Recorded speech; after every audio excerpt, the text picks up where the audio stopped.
Hello, amateurs. Welcome to another episode of the Amateur Rugby Podcast, here to help soothe your Sunday morning hangover with some wonderful rugby chat about the grassroots of the game. I'm your host, Tim, and I've got another fantastic guest for you today. The heart of many rugby clubs is a vibrant third 15. That's often where you'll find the real characters and people playing for the love of the game. And my guest today is certainly that, although I do understand he had a stint as a professional, but we'll get into that later on. Please welcome Mr. David Sanderson. LD, how are you? I'm good, Tim. How are you doing? You all right? Very well, very well. Welcome to the show. And I'd like to start, if we can, about where we first met. So why don't you tell me a little bit about Old Colfeians? Well, Old Colfeians, it's the old, I went to Colf school. So back in the day, what you did is that you played rugby at the school and then you just toddled down the ground, or down the road, I should say, and started playing for Old Colfeians. So, yeah, I've been down there since I was 16, back in the youthful days of being a bit younger, fitter, more foolish. It used to be, you play for the school in the morning and then you turn up for the six, because we had 7 sides back in those days. So two games in one day. Can't believe we used to be able to do that. Yeah, it's crazy, isn't it, when you think back to that kind of stuff. Let's take another step back from there, though, LD. How did you start playing in the first place? Well, it was because I was sent to Colf school. I mean, as a kid, I was big into my football. I was actually really angry at my parents that they sent me to a school that played rugby. And I kind of rebelled. I didn't know anything about rugby. And I thought, I'm not playing this rubbish. So, yeah, for the first year and a half, I just refused to play rugby. Wow, and they kind of let you get away with that, so to speak. Yeah, well, what changed is that I got stuck with the less athletic people in our year, shall we say. And I was always quite athletic. I was into my football at that time. I was doing quite a high standard of judo. And I'm just a competitive little so-and-so. So I started to discover I quite liked the tackling aspect of the game. And then, just got more and more involved and just graduated into the school team and really haven't looked back since. It's been, one of the greatest passions of my life, or is one of the greatest passions of my life. Yeah, so I mean, you say judo, that transfers well into rugby. So obviously you had some physicality about you. Was it anything more than the physicality, or what else attracted you to the sport? Yeah, I know it's a bit of a cliche, and I'm sure it's been said a couple of times on previous podcasts, but it was really, it's about the team and camaraderie, and the fact that I truly believe that, rugby is the purest in a team sport, that you've got people of all shapes and sizes, that can contribute to the game and win together. And, you have to rely on each other for that. I mean, there's no way that I could probably win a line out. Actually, I have won a couple of line outs in my time, but they were very comical. But you'll need someone a bit taller than me to guarantee balls. So, the bigger guys up front, the faster kids out the back, just something for everyone, which really harnessed a fantastic team spirit. And it's, I've always been, we talked about, the core of the club being the social side. I've always enjoyed the on-field and the off-field approach that rugby affords you. Yeah, for sure. Now, I can't let that slide. I want to hear about that comical line-out you won, LD. Can you describe it? I can't remember exactly. It just landed in my hands. I stretched to my full height of about 5'10", I think, with my arms reached out, and it missed everybody. And I believe everyone in the line out stopped for a couple of seconds, myself included, going, "Oh my God, I've got the ball. Oh, better get to scrum half." I can imagine the surprise. Okay, so the club when you turned up there, I believe, is it like in the 80s, something like that? What was the place like at that time? Talk to me about the culture and the characters.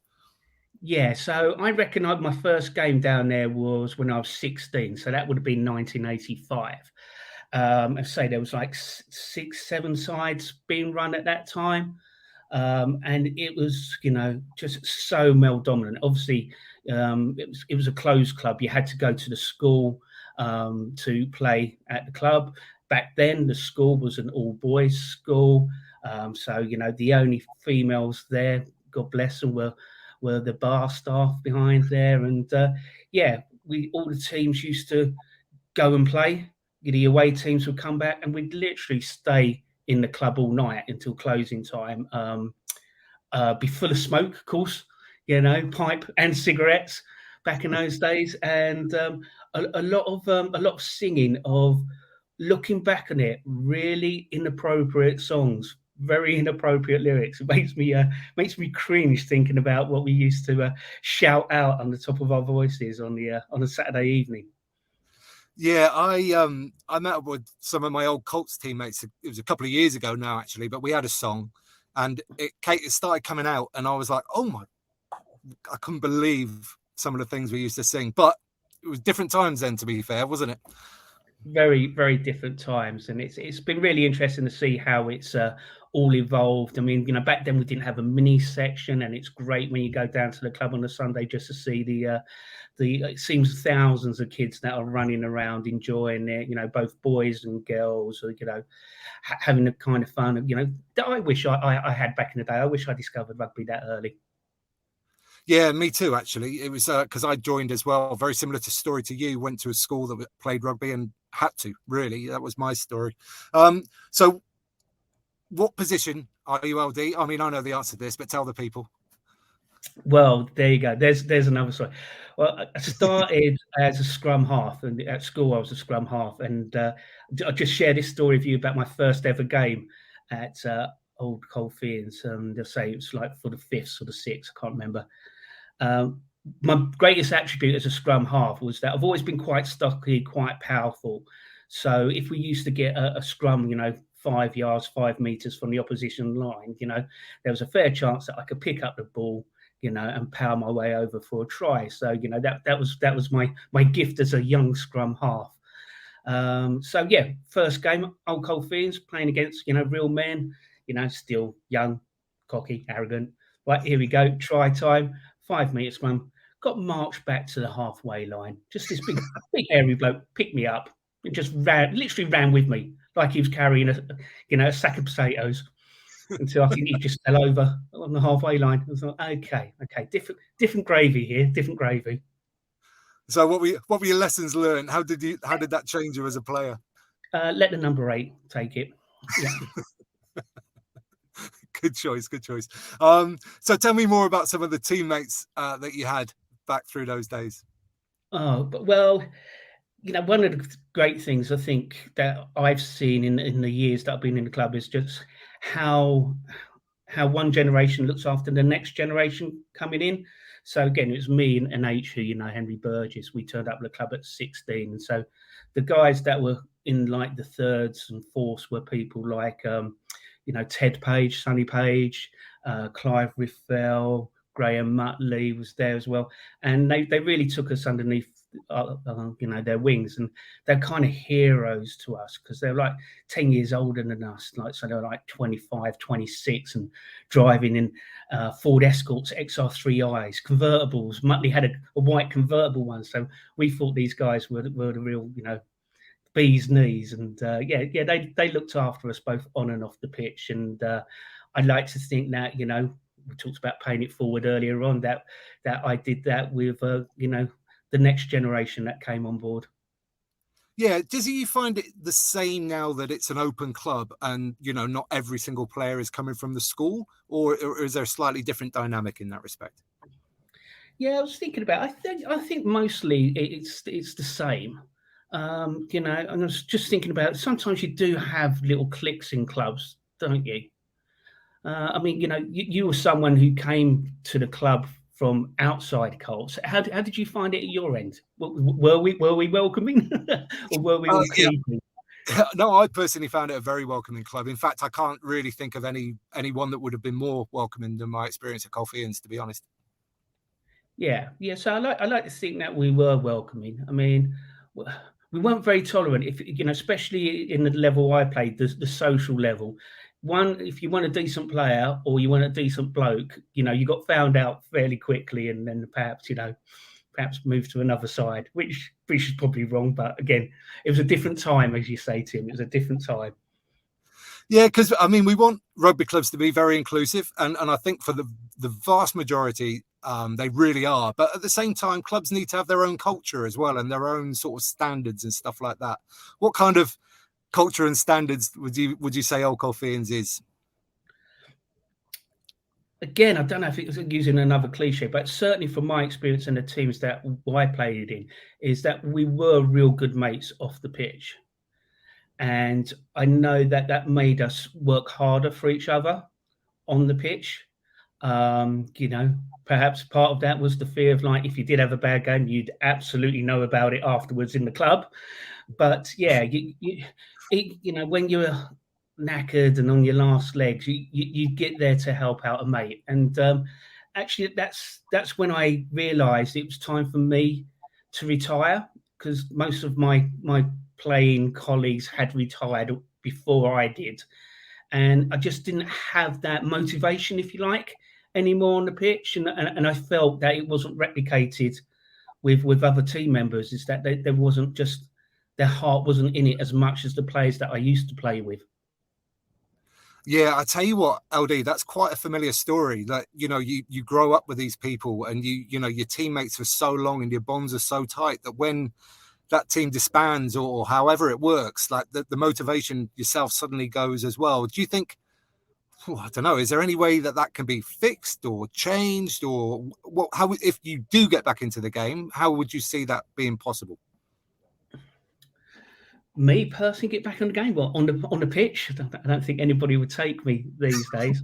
I don't know. I don't know if there is a fix to it, or it's just the way that it is.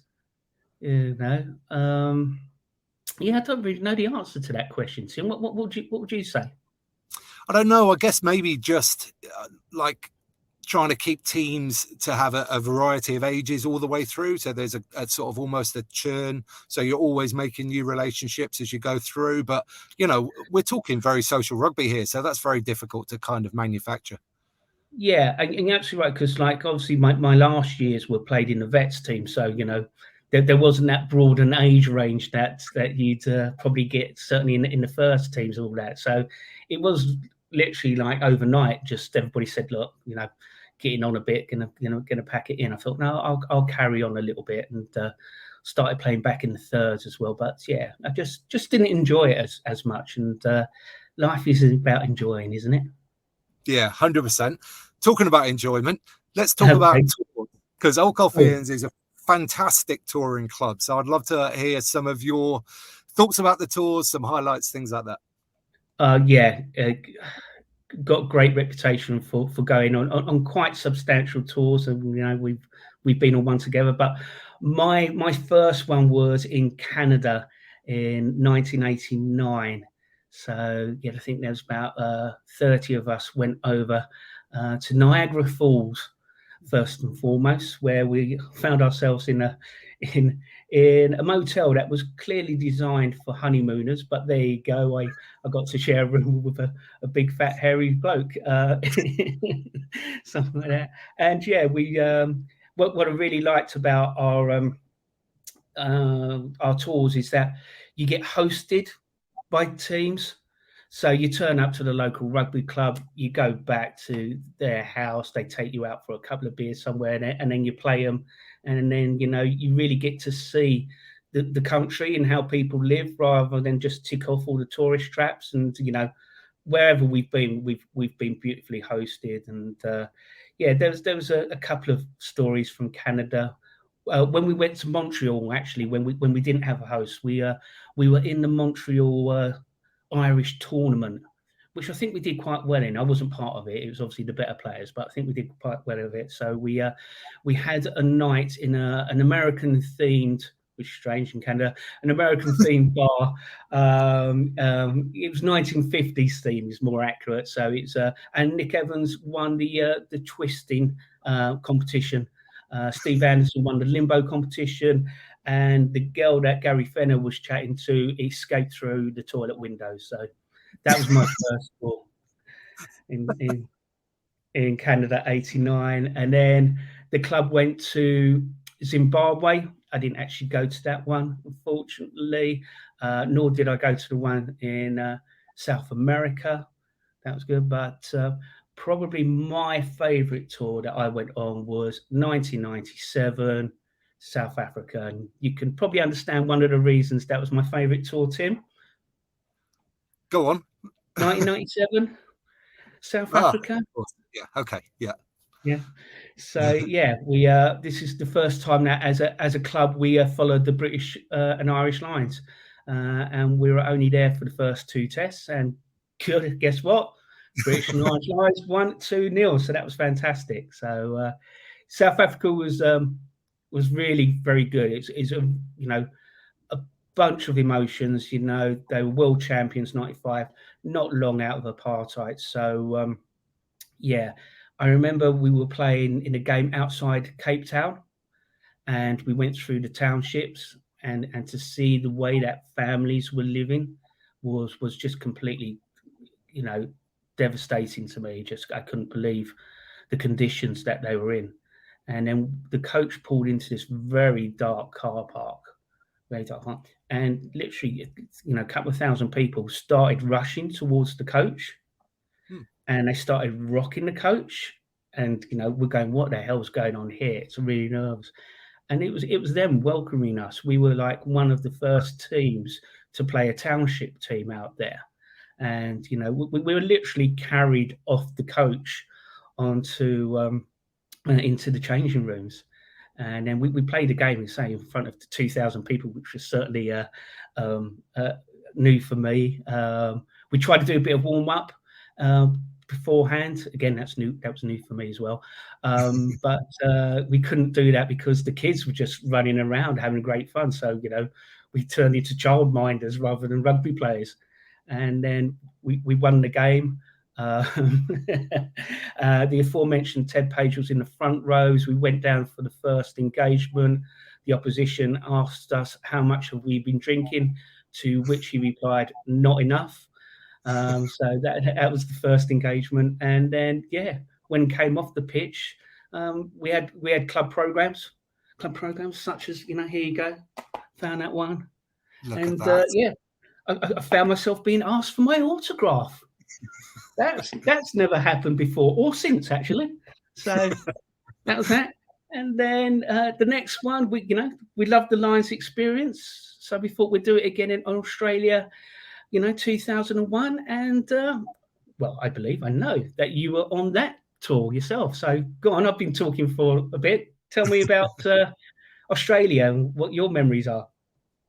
Well, that was my first Colfeians club tour, and obviously, what an incredible thing to go and do. I mean, it was slightly broken for me because my brother decided to get married during the first week of that tour in Canada. So I was late on tour, which is never a good idea. I can't remember exactly what my punishment was, but it wasn't nice. I'm sure about that. I arrived in Sydney before the team.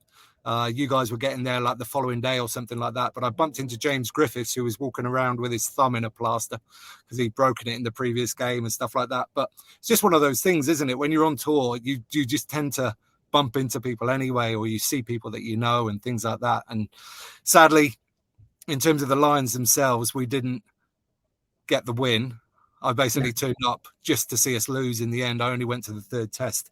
But another amazing trip where you make bonds for life. There's people on that tour that I don't think I've ever seen since, but if I saw them in the street, you'd probably go and shake their hand or give them a hug or something like that. And it's certainly where I got to know people like yourself, Griff, Dave Rogers, and Towner, far more better. I suppose 5 hours on the coach from one town to the next, or one city to the next would do that. I've actually got the brochure here. Tim, would you like to know what your player profile was in that?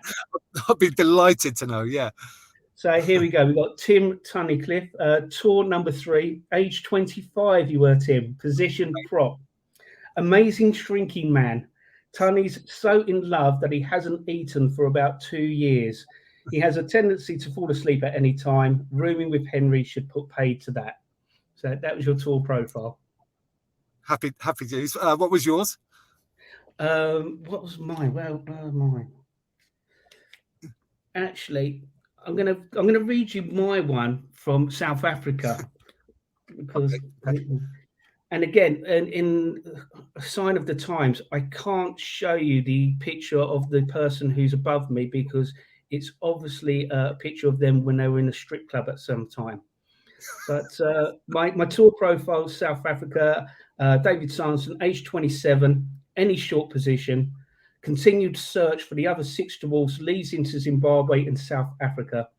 X-13 captain, responsible for inflicting injuries on many fly halves. Unfortunately, they were on his side.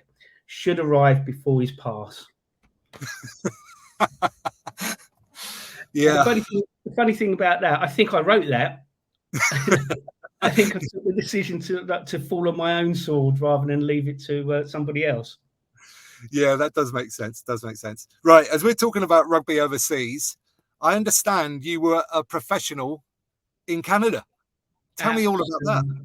Absolutely, a professional with a small p. So, as part of the Canada tour, we found ourselves in Ottawa, and we played against a team called the Ottawa Beavers.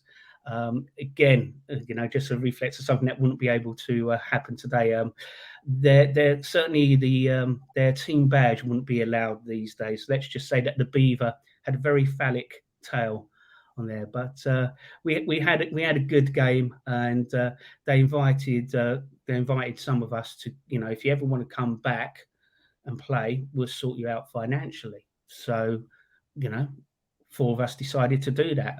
And we turned up, had all these great ideas. Great, I'm going to be a professional rugby player. I don't think it was the 4 people that they wanted to turn up. I think they were expecting for some other good players, but they got two good players and 2 not so good ones, of which I was one. And apparently their way of helping us out financially was to help us find a job as landscape gardeners.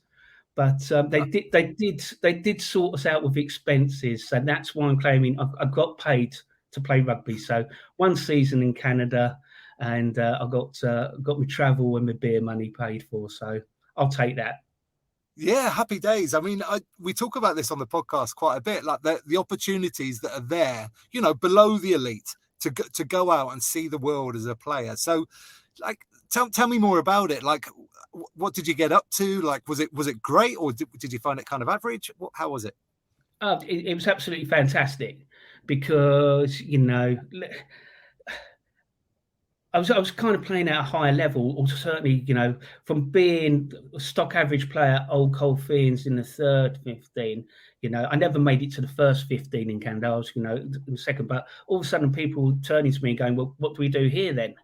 And, I was contributing in that way and leading from that front. And yeah, it was just, great environment. Again, it's been said so many times on the podcast, what makes rugby most of the time is the people there. Couldn't have been looked after. I went over as a skint 19-year-old and got looked after left, right, and centre everywhere. The rugby was fun. It was slightly dangerous because my own views was that the Canadians that played rugby were failed American footballers. So there was a lot of no arms tackles when that wasn't punished back in the day. We had some great trips. We went to Saranac Lake tournament down there. Paul Loudon got to represent Canada in an exhibition match. We won the Ottawa Indians tournament. So man of the match in the final for the Ottawa Indians tournament. So and just lots of great memories and some great friendships. And a couple of the Canadian guys came over to Old Colfeians probably a bit before your time, just to play a season or 2. So it was all reciprocated. Fabulous. And tell me more about the standard of the rugby, or maybe the style of the rugby a little bit more. What were the differences you saw between Canadian and English at that time? Yeah, it was more harum scarum with regards to Canada, and again, it's the classic summer sport, harder tracks, allows you to play a little bit more rather than being down at Horn Park in the rain, just getting a 3-3 draw and just wanting to get back into the bar as soon as possible. So yeah, I came back with a nice tan, Tim. I know that much. Yeah. Yeah. Happy days. Yeah. Well, from one professional element to another, Yeah. what do you feel that rugby has given you as a game, and how could that help you in your sort of professional career? Yeah, it's just, solidified my belief that we're always better when we work together as a team and it's collaborative. So, what I've done in my professional career is that I've made sure that I've surrounded myself with people with different skills, and certainly, people that, can do things better than I can do things than I can't. I think, some people, some managers, feel threatened by, having talented people on the team. And I'm like, bring it on. What I'm good at doing is like understanding how to motivate them, good communication skills, and being able to make sure that you bring everything together to get the right result. And I say, that was like rugby. You couldn't have 15 David Sandersons on a pitch, we wouldn't win any games. Conversely, if you had 15 Tim Tunnicliffs, so you need the combinations, and it's much more fun. Yeah, for sure. Okay, we were talking earlier about how players move up and down throughout the club and all that kind of stuff. I was a former captain of the club, so I knew I was constantly having conversations with like the second team skipper to find out who was playing well, all that kind of stuff. But I understand that sometimes that didn't always happen from the third 15 upwards. What was that all about? Our glorious leader and good friend was a gentleman called Nick Evans, who's you call a bit of a character. Sometimes he would act for his own benefits. So if there was a player that was doing well and helping us out a lot, I believe his conversations were more like, it just needs a bit more time, a little bit more. It's a bit too early for him to go up the club. And that happened on more than one occasion. I think it'd be fair to say, when all of a sudden somebody would turn around and go, "Where's this bloke been hiding? Why haven't we heard of him before?" I think Mark Jarrett was a good example of that, and Bobby Berry was another one. So, yeah, because people turn up to Old Colfeians back then, and I'm sure they still do, without a rugby CV, so to speak, and they just want to play. And some of these players turned out to be phenomenal. Like, what were they like when they were playing in the third 15, those two? Yeah, that they were obviously the standout guys. That did it. So it was good fun.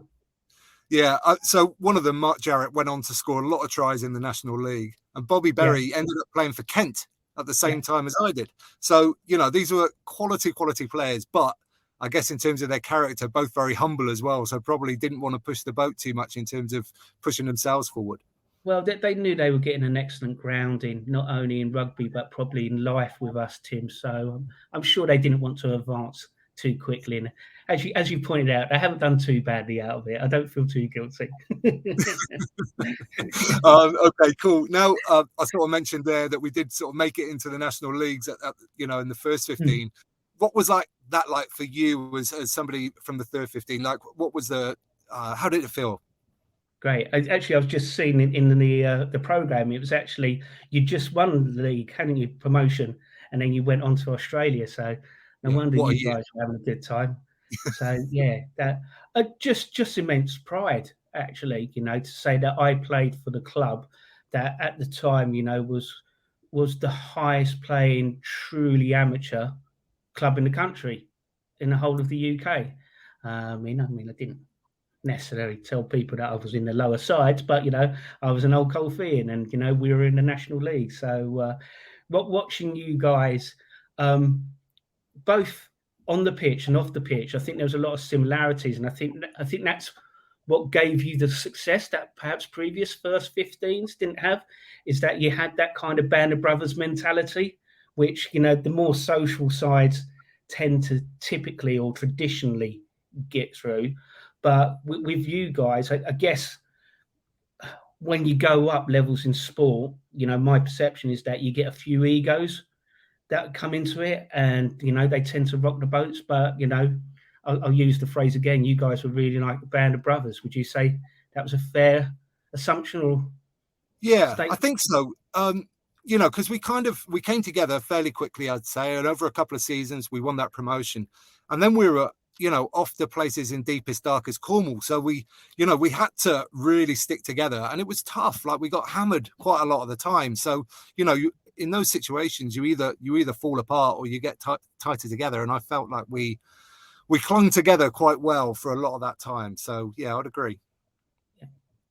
No, great times, and you still have the accolade, don't you, Tim? We want the club to do well, but you still have the accolade of being the most successful, certainly playing in the highest division of any Old Colfeian team. Yeah, that's true. It's like the 2003 World Cup winners, isn't it? Like, they always want to, if England win another World Cup, then those guys are all out of a job. So, slightly different level, obviously, but you won't be required on the circuit quite so much, eh?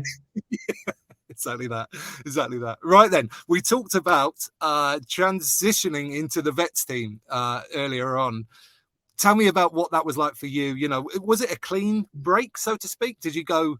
Was it third straight to vets, or was there a little bit of back and forth? How did it work? No, it was a fairly clean break, actually. I don't recall much of it. It's just like one season I was a third team player, and then it's like, oh, we've turned 35. Shall we? The vets, because again, back when I first started, the vets were, I think it had an average age of 70. They used to have the golden shorts back there, where the oldest player, wore the golden shorts and wasn't allowed to be tackled. That's how old the vets were, and they'd play like 4 games a season. But yeah, we set up the vets, but we actually played, and we played in the leagues, and we played against like people like Westcombe Park fourths and Sidcup thirds and all of that. So we were a vets team in name, but we're in sort of like usual leagues, and we won the league a few times, actually. Yeah, I was going to say, you had a decent group coming through there, didn't you? And some good sort of slightly older players as well. Yeah, I think, I say the majority of us had just turned 35, so we're still kind of in our prime. Then you had some, real sort of old heroes of the club, like Bernie Moore, scaling down one wing, and then, some more recent first teamers like Martin Davey on the other wing as well. So it was a good balance, and I was trying to, think, why were we so successful? And I just think, again, it was another bit of that sort of like brotherhood element came together. But the other thing that we're quite a smart team as well. And as always with rugby, the laws are constantly changing. And I think we adopted better to those law changes and found ways to play. I hasten to add, on a chalkboard session in the pub rather than on the practice and training fields. But yeah, we had a bit of rugby intelligence about us.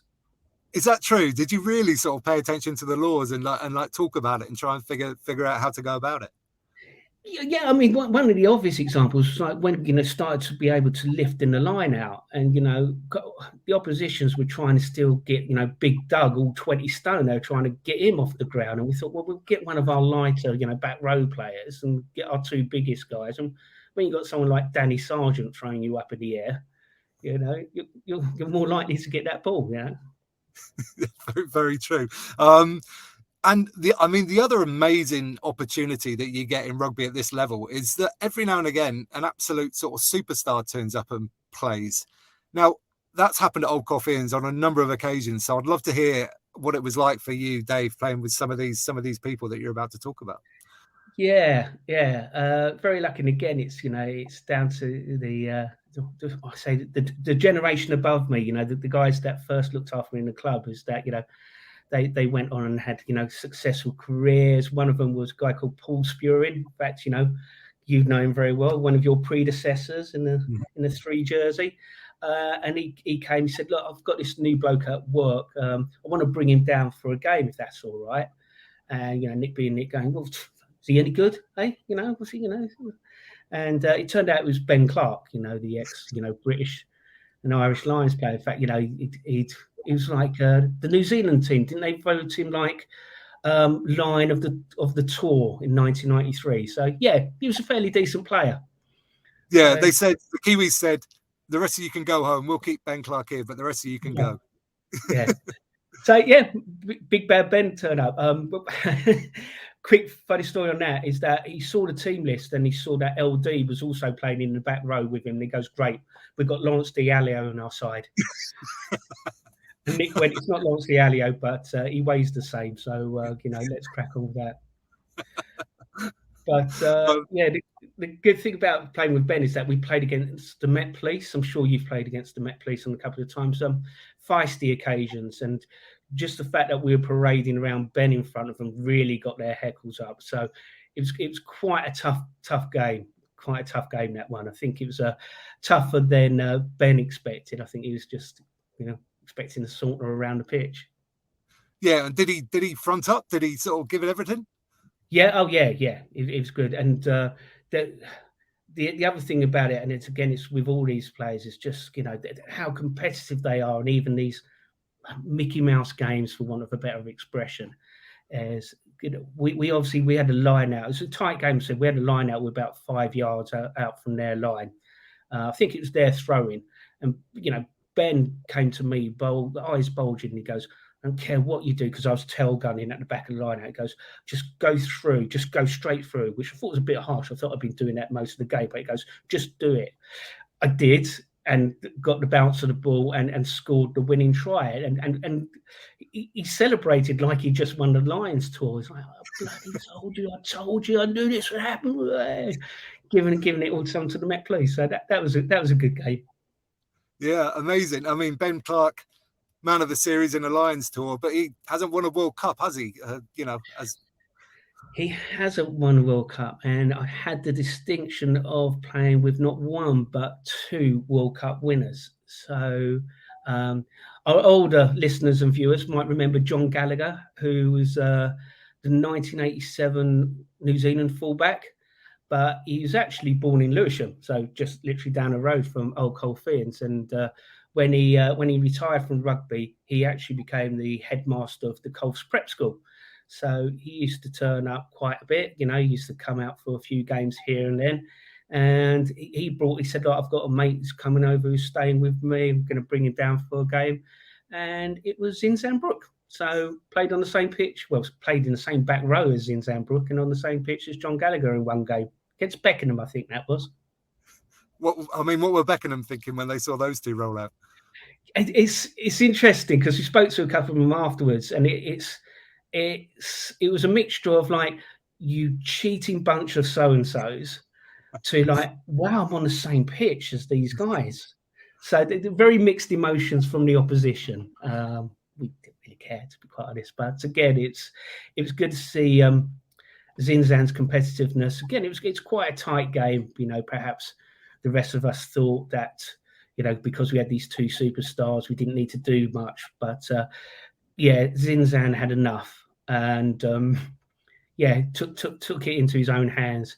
And I just remember he put this, obviously being Zinzan Brook playing number 8, he put this up and under up, and the bloke who caught it knew he was there. Definitely. Unbelievable. But the funniest thing about Zinzan being down the club was Nick's insistence that he put money in the kitty. I don't think Zinzan has ever bought a beer in his whole life. I think everyone's like that. And you've got, Nick at 5'8" going, "It's a tenner. Where's your tenner? Where's the tenner, you tight gear?" It's like, oh my God, it's going to knock you out, Nick. It's going to knock you out. But great memories, and very, very privileged to be on the same pitch as them. I'm sure that they're saying the very same about me in some other podcasts, I'm sure. I've no doubt. And the remarkable thing about that day is that Bobby Skinstad was playing on the first team pitch for Richmond. Another world-class player, unbelievable. Yeah, because I remember Skinstad obviously got substituted because we went to one line out, and there's, Skinstad's left your pitch and he's coming over to check out Zinzan. It's like, okay, one of our supporters is Bobby Skinstad. Just incredible, wasn't it? Well, like, I'm not sure. I mean, it does still happen, probably more down in New Zealand. That kind of thing happens more often. I'm not sure how often it happens in the UK anymore. You don't really see sort of reports of it or anything like that. No, certainly not. And again, showing my age and going back a bit, we played against, I think it's St Mary's Hospital when I was a young kid. I didn't really know who the opposition flanker was, and that turned out to be JPR Williams. Yeah, bizarre, he's a doctor, so he was just having a little match for the hospital team. Yeah, I mean, he was hard enough to play open side in internationals, to be honest, wasn't he? Let alone that level. Definitely. So yeah. All right, let's bring this part of the show to a close, LD, and we'll move on to the stash section. So, what is your favourite stash that you've ever received? The favourite bit of stash that I've ever received was the Vets cardigan, which I'm sure you know. It's a favourite of Stephen Hughes. I've seen him wear it on your podcast before, so it just seemed to be appropriate that when we turned into Vets, to ditch the V-neck jumper and to have a cardigan. The favourite bit of stash that I've seen for Old Colfs was on the South America tour, which unfortunately I didn't go to, but I just love this story, so I'm going to share it if that's okay. For their tour number ones, I don't know if you knew this, Tim, they had ponchos made in the club colours. So, can you imagine that, 30 blokes walking into a rugby clubhouse with these multicoloured ponchos? Brilliant. But they also discovered that the inside of the poncho was gold or yellow. So every day they had like a golden poncho winner, like the yellow jersey in the Tour de France, and it was awarded to the person that was most drunk the night before. So if you were the most drunk the night before, you had to turn your poncho inside out and be the golden poncho. So I thought that's a lovely bit of stash, multifunctional bit of stash that is. That is fantastic and a great story to go along with it. Now then, what is your favourite kit of all time? So this can be any team from any era. I'm going to keep it local. I'm going to keep it amateur, grassroots, and I've actually got it with me. There you go. There's one of our favourite Vets team kits there. Just describe that for the listeners, LD, as well.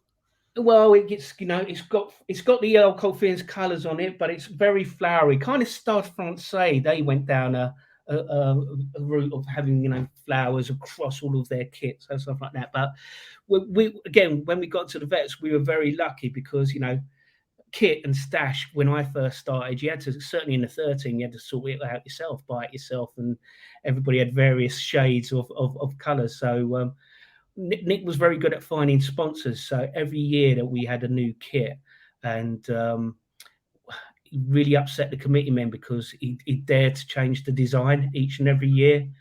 We'd had the hoops since 1928, and the fact that that one year he decided to turn them into a tuxedo didn't go down too well at all.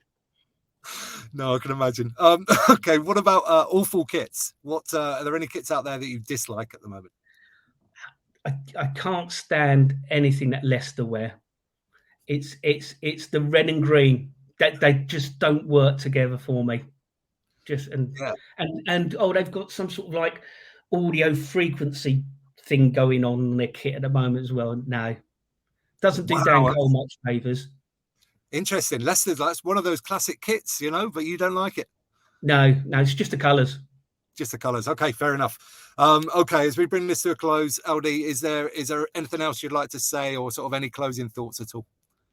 Not that. It's just been very nice to head down memory lane with you, Tim. I did have a question with that. I mean, I don't think that you and I had many minutes on the pitch together, did we? I've been racking my brains ever since this conversation came up, and it wouldn't have been many. We definitely did. I've no doubt about that because I played for all four teams at the club that were in existence whilst I've been there. And I'm certain we have been on the pitch. There must be a match photo, or a team photo at the end of the match. But yeah, not many minutes, LD, not many. A missed opportunity for both of us, I'd suggest. For sure. But yeah, no, it's been really good to see you, and being able to chat about our passion being rugby. So I appreciate that. Thank you. No worries. And I understand you want to give a shout out to some people you're doing some work for at the moment. Yeah, I'm doing some volunteer work for Bank of Things in Lewisham, and it's really about helping teenagers and young adults that have come from underprivileged family. Part of it is making sure that they've got all the equipment that they need to help with their school and their exams. The part that I'm involved in is called the Community Fridge. And again, it's about making sure that the school kids aren't going hungry. So the first sort of like blatant appeal and plug, if you wouldn't mind, if you are in the food industry in the Lewisham area and would rather see your food being donated to a good cause rather than being put in a dustbin, please do get in contact with me. Well done, mate. Well said, and well done for doing that work. So that is at Bank of Things Lewisham on Instagram, and we will obviously shout out Old Colfeians. So how can people get a hold of OCRFC, Dave? Yeah, go online at OCRFC. I don't know who was involved in the web design of the club site, but it seems that it does okay. It's beautiful. I think it's beautiful, Dave. And if people want to get a hold of you, mate, for any reason whatsoever, how would they best do that?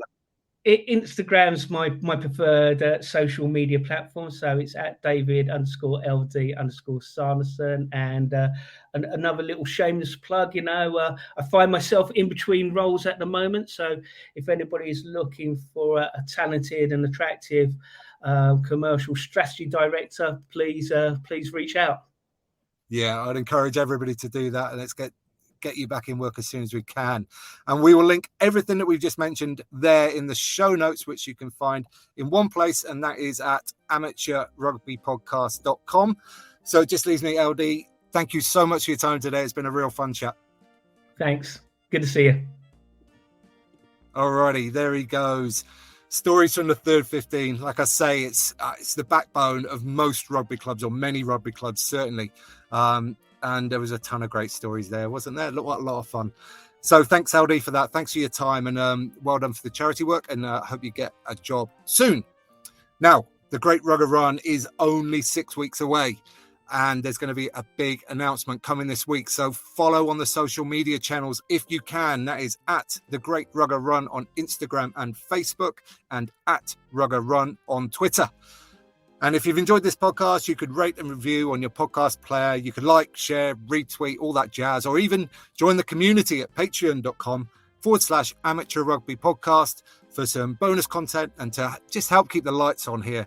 But what I'd really like is if you mention it to someone in person the next time you're down your local rugby club. So until then, get out and play.